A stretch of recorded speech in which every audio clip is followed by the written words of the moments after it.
물이 새지 않게 하는 한 해. 그런 제목으로 말씀을 드리려고 합니다. 이 말씀은 솔로몬이 성령의 감동을 받아서 기록한 메시지인데, 다툼을 아예 시작하지 않는 것이 내 속에 중요한 것들을 잃지 않게 되는 유일한 방법이라는 겁니다. 사실 부부간에 조금만 싸워도 어떻게 돼요? 좋은 것이 다 빠져나가고 악만 남아요. 악만. 그게 이 솔로몬이 이 많은 부인들과 살았잖아요. 그러다 보니까 특히 또 이방신을 섬기는 여자, 신앙관이 안 맞고 종교가 안 맞다 보니까 그 어떤 것보다 생애 스트레스가 종교적 다툼 때문에 많았다고 합니다. 그러면서 특별히 고대 근동 사회에서는 이 댐 뚝이 그 지역의 생사를 가르는 거예요. 물이 없으면 문명은 발달할 수 없습니다. 그래서 모든 역사는 물이 있는 곳에서 다 시작해요. 문명은. 물 없으면 살 수가 없잖아요. 아무것도 안 됩니다. 그래서 이 고대 근동 그 시대에는요, 이 뚝을 지키는 병사들이 아주 굉장히 가까운 데에서 그물을 뺑 눌렀었어요. 조그만한 뚝에 물이 새기 시작하면 어느 순간에 큰 구멍이 돼서 다 빠져버리거든요. 이 물을 잃어버리면 정말 하늘의 별따기처럼 물을 모으기가 힘든데, 그 물을 잃어버리면 먹고 살 수도 없고 식수도 끊어지고 농사도 할 수 없고 양도 먹일 수 없고, 또 당시에 그 황폐한 땅에 물을 안 주면 곡식이 자라질 않거든요. 그러니 얼마나 이 방축이라고 하는 것이, 우리 같으면 오늘날 저수지지 않습니까? 인공으로 저수지를 만들어 물을 모아서 다 살아가는 겁니다. 이 당시 특히 이 고대 근동에는 문명 발달이 없잖아요. 그렇기 때문에 물 하나가 그렇게 소중합니다. 우리가 이 이스라엘 성지를 가시면 이 히스기야 동굴, 사람이 이 바위를 뚫어서 500m가 넘는 수로를 개척을 해서 왕궁으로 물이 들어오게 해서 한 국가의 역사가 존속되고 지속되는 겁니다. 지금도 물이 이 발목 이상, 무릎과 이 발 중간 사이까지 물이 차서 흘러요. 계속. 지금도. 근데 저도 거기를 이제 후레쉬를 켜고 이렇게 통과해 봤는데, 이제 그 터널을 딱 통과하고 나면 바로 거기가 실로암 연못이에요. 참 의미가 있는, 어느 역사에나 그래서 수로를 항상 구축을 합니다. 바닷가에도 먹을 물이 없기 때문에 수로를 구축해서 다 손으로 깎아요. 돌을 깎아서 그 물이 흐르도록 만들어서 물을 공급해서 도시가 이루어집니다. 그러니까 해안에 도시를 만들려면 수로가 있어야 되는 거죠. 바다에는 민물이 없으니까. 그만큼 물은 소중한데, 고대 사회에서는 이 방축물은 그들의 생명과 아주 밀접한 관계가 있습니다. 자, 그래서 하나님 아버지는 이 밀접한 관계가 있는 이 방축을 비유로 하셔서 우리에게 소중한 메시지를 전달하고자 하는 데 의미가 있습니다. 여러분, 다투기 시작하면 솔로몬이 뭐라고 가르쳐 주죠? 방축에서 물이 새기 시작한 것 같다는 겁니다. 제가 예전에 그 기도원, 이 지방의 기도원 옆에가 방죽이 있었어요. 큰 방죽은 아닌데 어느 날 갑자기 물이 줄어들기 시작해요. 그냥 사람들은 그걸 대수롭지 않게 생각을 했습니다. 그런데 한 2주 지나니까 바닥이 드러났어요. 바닥이 드러났는데 고기가 다 말라 죽고 물이 없으니까, 그리고 썩은 내가 진동을 해 살 수가 없어요. 그래서 그제서야 이제 어디가 터진 거를 조사한 결과 상상도 못한 한 구석에서 밑으로, 저 땅 밑으로 완전히 이만한 수로가 나서 다 빠져버린 거예요. 그래서 부랴부랴 그걸 이제 방축을 메꿔가지고 물을 채우니까 냄새가 없어지고 그 지역에 농작물이 자라는 거예요. 그만큼 이 물이라고 하는 것은 인간이 살아가는 세상의 필수 요소예요. 필수 요소. 이처럼 우리 영혼이 방축과 같다는 겁니다. 솔로몬은 방축과 같다. 그래서 이 부부간의 그 트러블이 아무것도 아닌 것 같지만 진짜 소중한 것을 잃게 된다는 사실을 일깨우라는 거예요. 하나님이 우리에게 주신 이 소중한 방축의 물 같은 하늘의 신령한 요소들이 우리의 작은 트러블에 의해서 다 없어진다는 거예요, 내 안에서. 이제 사람들이 왜 내게 능력이 안 나타날까 그러는데 진짜 하나를 몰라서 그렇습니다. 나를 내려놓지 못하기 때문에 성령이 시작을 하지 않는 거예요. 하나님이 보실 때 내가 안전히 내려져야 되고 날마다 우리는 십자가에 자기를 죽여야 돼요. 십자가는 고난을 겪는 게 아니라 나를 죽이는 거예요. 그러니까 예수님이 십자가를 지고 나를 쫓을 것이니라 하신 말씀은 네 생각, 네 고집, 네 자존심, 네 완악한 모든 것들이 다 십자가에 죽어야 비로소 주님을 따를 수 있다는 거예요. 그것들이 내 안에 죽지 않는 한은 주님을 따를 수 없도록 계속해서 반대하고 나를 대적한다는 겁니다. 방해하고. 예수님 말씀이 그 말씀이에요. 그러니까 우리가 이 다투는 시작이 대부분 히브리어에서 보면은 첫째가 뭐냐? 말 한마디. 요 말 한마디의 실수로 다툼이 일어나요. 아주 나는 친절하게 부드럽게 말을 했는데 상대가 툭 치고 나온다면 어쭈 그리고 시작됩니다. 이 말 한마디가 우리 속담에 뭐 한다고 그러죠? 천냥빚을 갚는다고 합니다. 말 한마디 잘못해서 싸움이 벌어지는 거예요. 두 번째가 표정입니다. 어쨌든 표정이 안 좋은 사람들은 노력을 많이 해야 돼요. 성형을 하더라도 웃는 인상으로 바꿔야 돼. 그게 문제예요. 특히 이 영업하는 분들, 이 표정이 90% 먹고 들어갑니다. 인상 팍 쓰고 가면은 양맛도 떨어져서 안 사. 만약에 식당 하시는 분들 특히 어서 오세요 이래야지. 이렇게 쳐다보고 있으면 누가 오냐고. 밥맛 떨어져서. 그러니까 제가 이 되는 이 직장들 가서 회사 가서 가보면 표정이 달라요.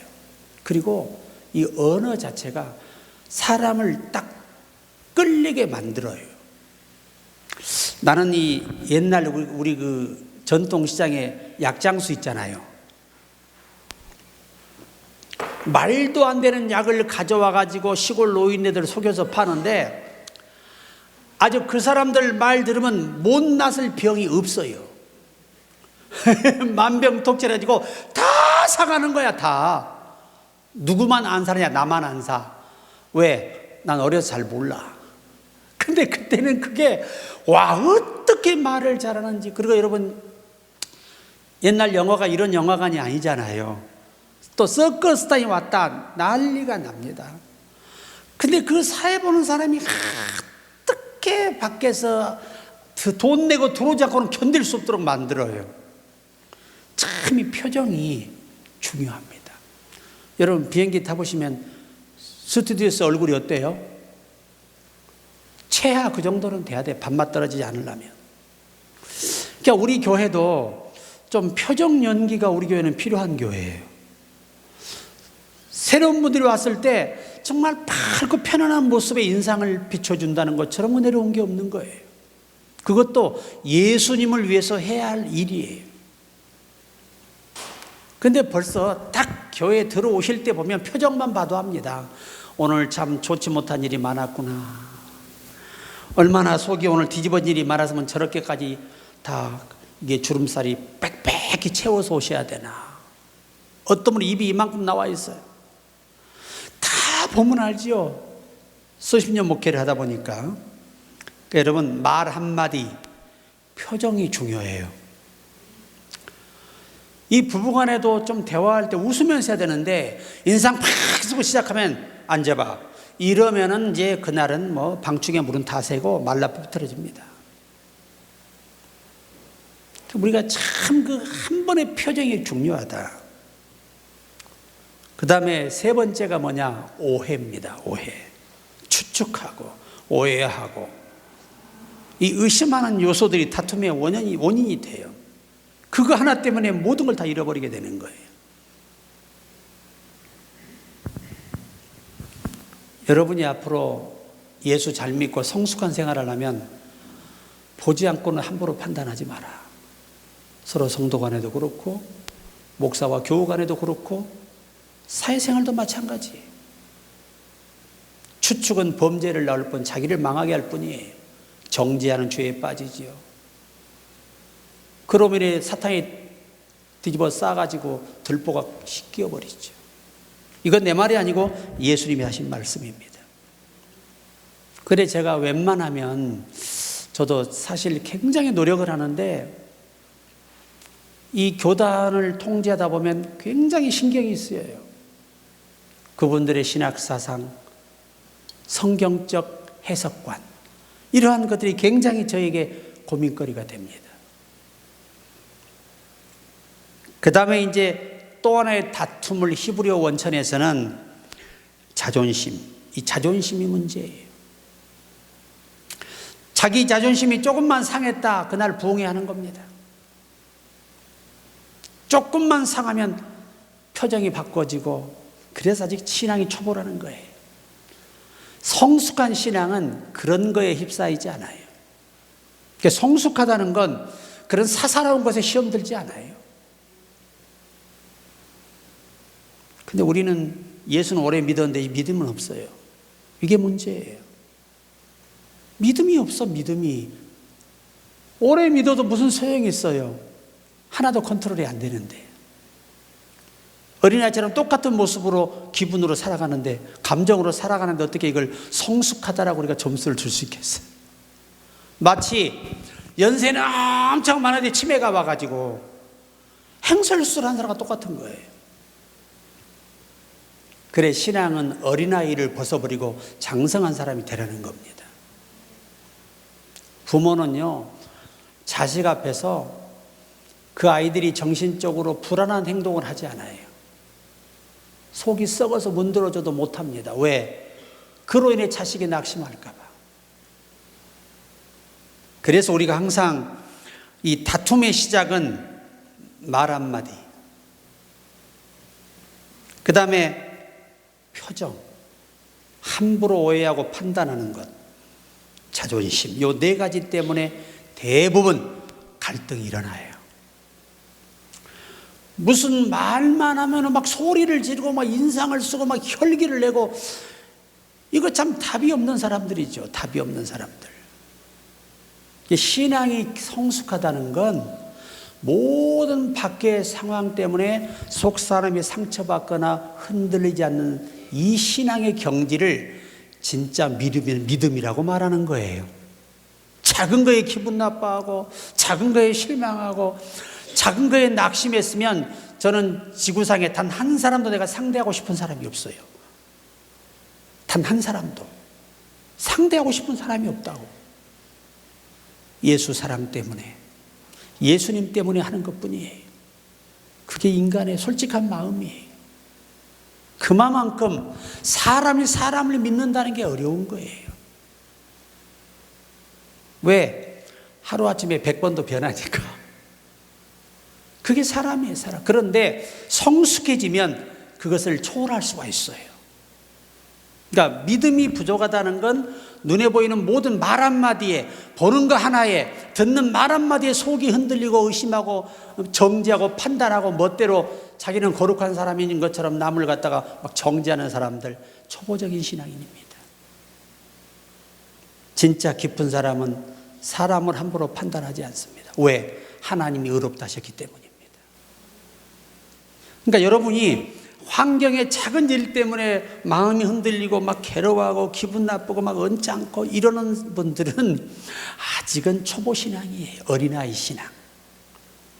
성숙한 신앙은 이 눈에 보이는 현상에 이 영향을 받지 않은 정도가 됐을 때 예수님 말씀이 적용되는 거예요. 오른쪽 뺨을 맞아도 어디를 돌려대야 돼요? 왼쪽 뺨을 돌려대는 거예요. 이게 무슨 말이에요? 그런 수치를 당하고도 마음이 상하지 않는 거예요. 이런 경지를 신앙이라고 말합니다. 그러니까 올 한 해는 여러분이 믿음 좋다고 말하지만 여러분 스스로가 여러분을 다 드러내요. 믿음 없음을 우리가. 내가 아직 성숙하지 못함을 우리는 드러내고 살아요. 그것이 우리 속에 방축에 물이 샌 원인이에요. 믿음이 안 자라는 거죠, 당연히. 그래서 저는 항상 걱정하고 안타까워하는 게 우리들이 그동안 연수는 많은데 내 속에 든 것이 없는 이유는 이런 작은 일들로 인해서 다 쏟아버린 걸 모르고 산다는 거예요. 우리는 그러거든요. 부부간에 싸울 수 있지. 싸울 수 있지요. 마귀가 시키면. 그걸 사탄의 속임수라 생각을 해야 되는데 그게 아니고 당연하다 생각하니까 자연스럽게 싸움을 즐기는 거예요. 그러면서 뭐가 든다고? 악한 정이 듭니다. 사탄에 의해서. 악한 습관이 드는 거예요. 저는 우리 자식들에게 욕 한마디를 안 해봤습니다. 욕 한마디 안 하고 키웠어요. 그래도 예수 잘 믿고 잘 살잖아요. 신앙 떠나지 않고. 근데 우리 아들 보니까 지 아들은 되게 때리더라고. 나하고는 완전히 상이에요. 저 엄마도 막 엄하게 하더라고. 근데 저는 그래 보지를 못했어요. 예수님 마음으로 항상 격려하고 용기 주고 기도해 주고 그렇게 살았습니다. 그래도 탈선 안 하고 잘 속 안 썩여 살잖아요. 오늘 여러분 네 마디 조심합시다. 올 한 해는 말 한마디 신경 써서 하세요. 남편 앞에 부인 앞에 10표 정도 좀 신경 쓰세요. 절대 오해하지 마세요. 그리고 자존심 버려요. 알량한 자존심 때문에 사람을 죽이는 일도 많잖아요. 자기 기분 상하겠다고 찔러 죽였다는 거예요. 이게 말이 되는 얘기예요. 그래서 성경은 살인죄를 3가지로 규정합니다. 노하는 자마다 공회에 잡히게 되고, 이 노한다는 말이 화내지 말라는 말이거든요. 예수님은 이제 성령 받은 사람은 화내는 것도 살인죄를 범했다고 적용하시는 거고 징계하시는 거예요. 여러분 징계라는 말이 진짜 헬라어 원문을 보세요. 따라해 보세요. 교육. 때려서 막 죽이고 막 망하게 하고 그게 하나님의 징계가 아니에요. 교육하는 거예요. 교육을 받을 때 좀 힘이 들어요? 안 힘들어요? 특히 남자분들 군대 가서 신나게 맞았잖아요. 그죠? 얼마나 많은 고통을 겪고 살았어요. 그런데 그 과정을 견디고 나니까 병장 딱 다니까 할렐루야잖아. 그렇잖아요? 이처럼 교육은 죽이려고 하는 게 아니에요. 망가뜨리려고 하는 게 아닙니다. 더 성숙한 사람으로 만들려고 교육을 하신다는 게 징계라는 표현이에요. 아멘. 그러니까 징계에 감사하세요. 징계하지 않는 자식은 사생자입니다. 하나님께 범죄하는데 불구하고 징계가 없다면 그는 버림받은 자예요. 근데 징계는 여러 가지로 오죠. 마음의 괴로움으로도 오고 영적으로 하나님께 또 걷어감으로써 징계하시기도 하고 또 삶의 어려움도 겪게도 하시고 자존심도 상하게 하시고 상처도 받게 하시고 이러면서 성숙한 사람으로 키워가시는 것이 하나님의 징계의 목적이에요. 사랑하기 때문에 징계를 우리가 경험합니다. 그 징계는 뭐다? 사랑의 조건에 합당한 것이다. 사랑하니까, 포기하지 않았으니까 징계하는 것입니다. 그러니까 지혜는 이미 커진 싸움을 멈추는 것이 아니라 시작을 알아차리고 아예 예방하는 것이 진짜 지혜로운 사람이라는 거죠. 그런 사람이 속에 있는 진짜 중요한 것을 잃지 않게 된다. 그렇게 말씀합니다. 장공의 집안은 구대를 내려오면서 세간을 나지 않고 한 집에서 살아 식구가 수백 명이나 되었다고 합니다. 그러나 그 가정은 언제나 화평하고 돈우하여 당나라 고종 황제의 귀에까지 그 소문이 들어갔습니다. 고종은 이를 기특하게 여겨 그 집에 행차하여 주연을 베풀어 주었습니다. 그때 고종은 장공에게 구대를 내려오면서 한 번도 다투지 않고 화목하게 지내는 방법이 무엇이냐고 질문을 던졌습니다. 이에 장공에는 종이와 붓을 가져다 놓더니 참물인자를 100개나 꽉 채워 넣습니다. 그것을 마치고 이렇게 말했습니다. 많은 사람들이 살면서 화목하지 못함은 어른들의 의복과 음식이 고르지 못하다든지 젊은이들의 예절이 잘못되었다든지 하는 데 비롯되는데 오직 참는 것으로 저희 집안의 헌법을 삼고 살았습니다. 그러니까 진짜 성숙한 사람은 참는 사람이지 다 퍼붓고 나서 시원하다는 사람이 아니에요. 그러니까 내가 화를 내고 나면 내 속에 진짜 믿음은 다 빠져나가고 없는데 어떻게 사탄과 싸워서 이기겠으며 어떻게 가난을 벗어날 수 있고 병에 해방받을 수가 있겠습니까? 그것들을 이겨낼 만한 내 힘이 내 안에 없는데 다 말라 삐뚤어져 버렸는데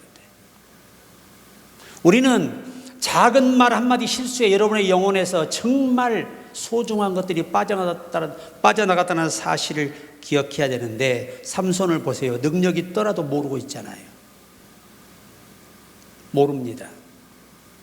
그래서 인간은 항상 이 장공이라는 사람이 한 집에만 살아요. 그러니까 가족이 수백 명이야, 수백 명. 그런데 세상에 구대를 사람 한 번도 안 싸웠다는 거예요.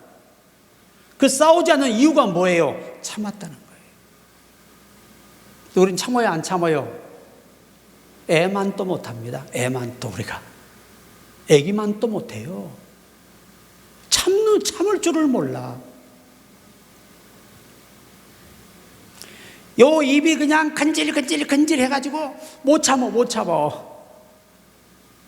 그래서 무너지는 가정이 우리나라에 얼마나 많은 줄 아십니까? 이혼의 40%가 참지 못해서 서로 싸우다가 이혼하는 거예요. 40%가. 그래서 여러분 방축에 물이 새는 것은 처음에는요 별것 아니에요. 조금 새니까. 근데 갈수록 뭐가 커져요? 구멍이 커지죠. 나중에는 엄청난 것들이 빠져나가는 거죠.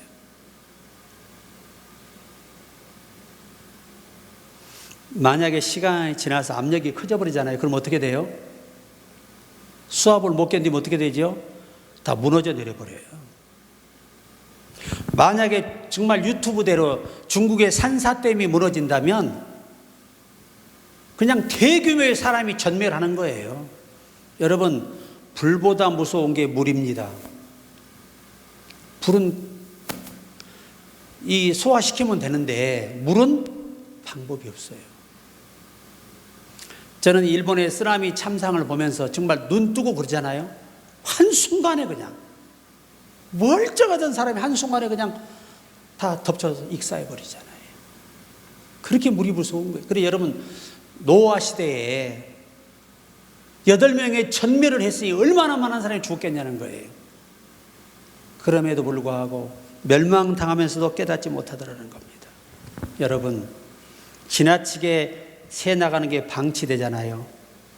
내게 있는 내 인생을 바꾸고 나를 건강하게 하고 내 삶에 행복을 주는 모든 것들이 빠져나가기 때문에 다 잃게 되는 거예요. 꼭 막아내셔야 됩니다.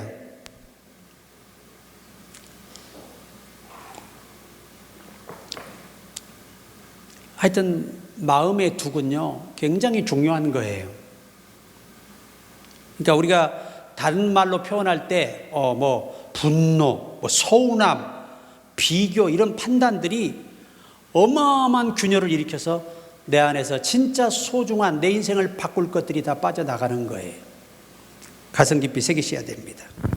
우리 올 한 해 시작하면서 제가 이 의도가 뭐냐면 여러분을 책망하자는 게 아니고 어쨌든 내 안에 있는 것들이 빠져나가지 않도록 지키는 일을 위해 한 해 동안 살다 보면 그것들이 내 안에서 나의 모든 풍요를 허락해 줄 뿐만 아니라 응답을 줄 뿐만 아니라 내 삶의 모든 필요가 채워진다는 것을 꼭 기억하시기 바랍니다. 유명한 화가가 되기를 원하던 몇 명의 소년들이 레오나르도 다빈치를 방문했습니다. 그는 아주 조용한 가운데 예수님의 얼굴을 그리는 작업에 열중하고 있었는데 한 소년이 화판 더미에 걸려 넘어지는 바람에 예민한 그의 작업이 방해를 받아 기분이 상했습니다. 그는 붓을 집어던지고는 어쩔 줄 몰라하는 소년에게 화를 내며 심하게 꾸짖었습니다. 소년은 울면서 화실 밖으로 뛰어나갔습니다. 레오나르도 다빈치는 다시 붓을 들고 예수님의 얼굴을 완성시켜 보려고 애썼지만 그림을 그릴 수가 없었습니다. 그의 창조성과 영감은 화를 낸 후 전혀 떠오르지 않았다고 합니다. 레오나르도 다빈치는 울고 있는 소년에게 다가가 이렇게 말했습니다. 얘야, 미안하구나.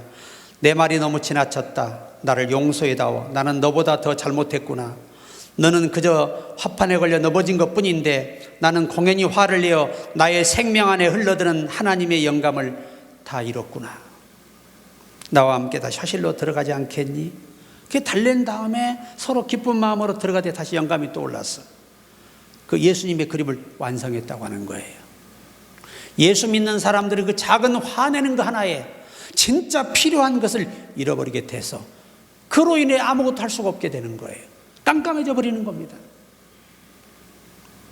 영적인 맹인이 한순간에 되는 거예요. 한순간에. 항상 여러분이 어떤 말은 하나님이 지켜보고 있다는 사실을 기억해야 돼요. 판단하는 사람은 여러분을 모를 수 있지만 하나님은 여러분을 다 기억하고 계십니다. 그 죄를 다 기억하고 계세요. 그래서 행한 대로 갚아주세요. 올 한 해 동안 여러분 제발 마음에 이 방축의 물이 새지 않기를 바라요. 정말 하나님의 은혜가 새어나지 않기를 바랍니다. 그래서 성경은 뭐라고 말하느냐? 싸우기 전에 뭐라고 말하죠? 그쳐라. 싸움이 시작되기 전에 그치는 게 성숙하다는 거고 지혜롭다는 겁니다. 우리 아버님은 술을 좋아하시고 집에 오시면 말로 술을 깨요. 그러면 새벽 서너 시가 되도록 저하고 동생하고 어머니는 계속 그 잔소리 듣고 있는데 한 말 또 하고 한 말 또 하고 한 말 또 하고 이래. 얼마나 내가 분노가 나고 기가 막히면 평생에 술을 입에 안 되겠어요.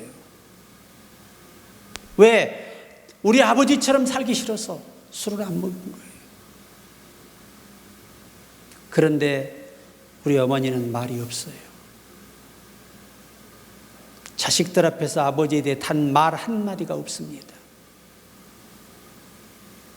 오직 하시는 말씀, 그래도 너희 아버지가 계시니까 너와 내가 이렇게 살 수 있는 거다. 그 말 한마디 뿐이에요. 만약에 아버지 흉을 봤다, 그냥 그 자리에서 별이 번쩍하게 귀사되기를 받게 됩니다.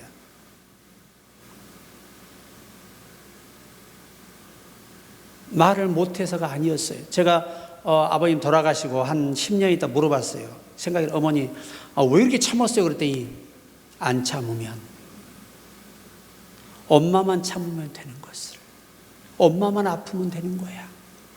너희들까지 아프게 할 수 없고 그난도 삶이 어려워 힘들어하는 너희 아버지한테 더 아픔 주기 싫어서 그냥 내가 참았다. 그러니까 어머니가 목사보다 나아. 우리보다 낫다니까. 우리도 철 듭시다. 철 들어야 돼요. 신앙에 철이 들잖아요. 형통해집니다. 안 되는 일이 되거든요. 그러니까 시비를 말하기 전에, 반응하기 전에, 감정이 폭발하기 전에 참아야 돼요. 그게 이제 싸우기 전의 의미예요. 적용을 해보면. 그 다음에 시비를 어떻게 하라고요? 붙어라가 아니라 그쳐라. 시비를 그쳐라.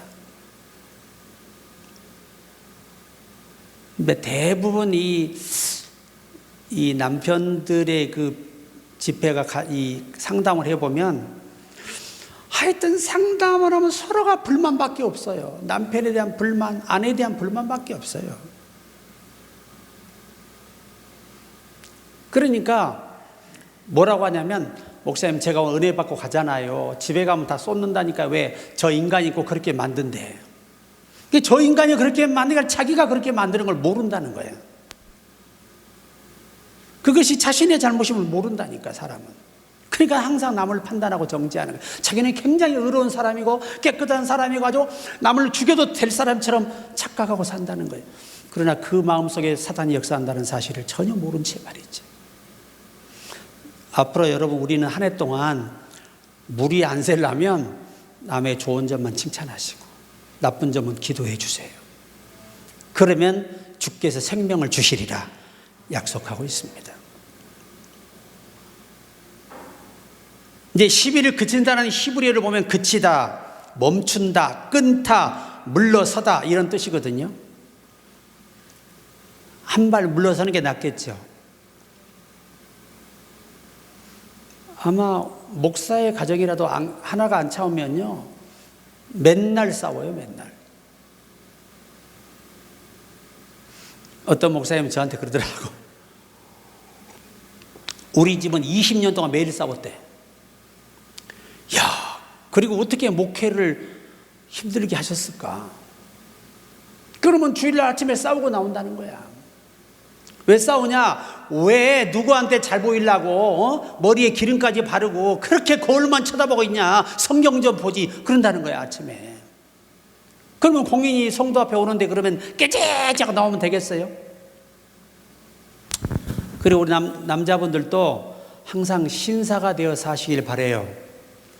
어디 가나 그래야 대우받아요. 자, 그러면 이제 결론에 가서 가정에서도 우리가 이 가정에서의 작은 트러블, 자녀와 부모 간에도 트러블이 있고요. 요즘은 이 자식들이 싸가지가 없어요. 부모를 가르치려고 그래, 대들고. 이건요, 부모가 교육을 잘못시킨 거예요. 어려서부터. 그렇게 싸가지 없이 가르쳐 놓은 거예요. 그런 아이들 인생이 뭐가 되겠어요? 여러분, 저는요, 우리 부모님 두 분에게 단 한마디의 말대꾸도 해본 적이 없어요. 성경이 뭐라고 하면 내 부모를 공경하라. 내 부모를 공경하는 사람이 하나님도 공경하는 거예요. 아무리 연세가 들어도 그렇잖아요. 우리 박마리 사님이 딸이 얼마나 커요. 그런데 뭐 말하면 엄마 알았어요. 그럼 얼마나 좋아. 아, 엄마는. 그게 불효예요. 돈 주는 게 효도가 아니라니까요. 부모의 말이 먹어 들어가야 권위가 있어가 그 권세를 인정하고 해야 이게 효도지. 효도가 아니에요. 우리 어머니, 내가 나이가 몇인데 밥 먹었어? 아니, 나이가 몇인데 밥을 안 먹겠어. 응? 그리고 항상 하시는 말씀, 자조심해. 천천히 다녀. 그럼 내가, 엄마는 참 항상 그 불필요한 말을 해. 그게 아니에요. 예, 어머니, 잘 다녀오겠습니다. 조심하겠습니다. 속으로 엄마가 얼마나 기분이 좋아해요. 자식이 자기 말을 인정한다는 게 대해서 굉장한 이게 힘이 되는 거예요. 이와 같이 가정에서 또 아내들도 아무리 세상이 바뀌었어도 남자가 머리예요. 남편들에게 순종하라고 성경은 명시하고 있는 거예요. 그렇다고 남편이라고 또 막 대가리라고 홀며 막 짙게 세우고 멋대로 하라는 게 아니고, 남편, 아내와 남편의 머리가 누구예요? 그리스도 예수님이십니다. 둘 다 예수님의 뜻을 따라 살라는 얘기예요. 결론은. 그러니까 항상 가정에서 이 말 때문에 서로가 은혜를 다 까먹기 때문에 조심하셔야 돼요. 또 교회 공동체 안에서도 사역적인 갈등. 그러니까 내가 말하지만 교역자들도 다 나 같은 사람이 되기를 기대하지 마요. 나는 여러분에게 기대를 안 해요. 다만 누굴 의지해요? 하나님이 때가 되면 알아서 다 성장시켜서 각자의 일에 적응하여 일할 수 있도록 해주시더라는 거예요. 그러니까 세월이 뭐더라? 약이더라 이거예요. 하나님도 다 시간을 가지고 계속해서 훈련하시면서 다듬어서 쓰시더라는 거예요. 내가 원하는 사람은 아무 의미가 없어요. 하나님은 당신의 사람으로 각자 모든 교역자와 성도들을 키워가십니다. 옳고 그름보다 사랑과 덕이 우선일 때 교회는 조용해요. 사단은 큰 죄보다 작은 다툼으로 공동체를 무너뜨리는 거예요. 그 작은 여우를 잡으라는 게 다른 게 아니에요. 내 속에 나를 망가뜨리는 내 자아를 잡아 죽이라는 겁니다. 이런 것들 십자가에 죽여야 우리 인생이 열리는 것입니다. 성도의 의무를 지키지 아니함으로 많은 것이 새어나간다는 것을 절대 잊어서는 안 돼요. 11조를 안 하잖아요. 그러면 뭐가 어떻게 될까요? 그는 평생의 부자로 살 수는 없어요. 하나님이 걸시가게는 만들지 않아요. 성경에 약속이 있으니까. 그런데 평생을 다람쥐 쳇바퀴처럼 사는 거예요. 이러한 것들을 과감하게 순종할 때 하나님은 물질 문제는 채워주십니다. 그래야 내면의 물질 복의 영들이 우리 안에 항상 복으로 인도합니다. 그 다음에 주일 성수, 이 중요하죠, 그죠? 하나님께서 6일을 양보하시고 하루만 나를 위해 살아달라는 거잖아요. 이거 약속을 지켜드려야 합니다. 그럼 사명 감당한다는 봉사, 이런 것들이 내게서 잘 감사로 은혜로 순종하고 지켜질 때 영육의 모든 것들이 지켜집니다. 이게 방축의 물을 막는 거예요. 그 다음에 이제 개인적인 문제인데, 이 마음의 뚝을 항상 점검하세요. 혹시 내가 무엇 때문에, 혹시 이런 것들 때문에 내가 내 속에서 은혜가 빠져나가는 건 아닌가, 믿음이 새나가는 건 아닌가를 고민해 보시라는 겁니다. 그리고 미움, 내 속에 미움이 있다면 이건 치명적입니다.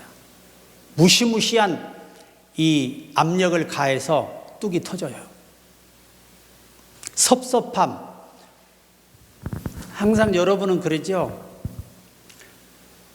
항상 내가 이게, 이 판사님들이 그러시더라고요. 기독신의 예배를 갔을 때 가정에 이혼하는 사람들을 보면 단 한 사람도 잘못했다고 하는 사람이 없어. 남편은 남편대로 섭섭하고 잘못한 게 없고, 아내는 아내대로 섭섭하고 잘못한 게 없어. 그래서 판사는 이혼을 선고할 수밖에 없대. 왜? 어차피 살아봤자 그건 가정생활이 안 되니까. 그런 간증들을 하시더라고요. 가슴 아파하면서 기도하신다 그래요. 그게 하나라도 좀 다시 회복되기를 바라서 재판을 연기하는데도 안 된대요. 그게 뭐냐? 섭섭함이에요. 서로가 공동체에 섭섭함이 있잖아요. 그러면요, 내 속에 그것이 내 안에 있으면 정말 좋은 은혜들을 다 잃게 돼요. 이 명심하셔야 됩니다. 그 다음에 용서하지 못하는 것, 이거 진짜 무서운 거예요. 내가 용서를 하면 하늘 아버지도 우리 죄를 용서 안 해요. 이거는 죄사함의 문제가 심각해지는 거예요. 그리고 성령께서 보여주실 때 우리는 즉시 막아야 합니다. 즉시 막아야 돼요.